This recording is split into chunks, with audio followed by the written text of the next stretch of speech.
En aquel tiempo Jesús iba hacia Jerusalén marchando a la cabeza al acercarse a Betfagé y Betania, junto al monte de los olivos, mandó a 2 discípulos diciéndoles: id a la aldea de enfrente, al entrar encontraréis un borrico atado que nadie ha montado todavía, desatadlo y traedlo, y si alguien os pregunta por qué lo desatáis, contestadle: el Señor lo necesita.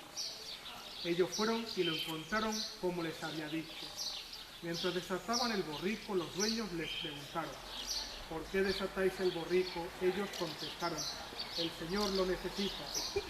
Se lo llevaron a Jesús, lo aparejaron con sus mantos y le ayudaron a montar.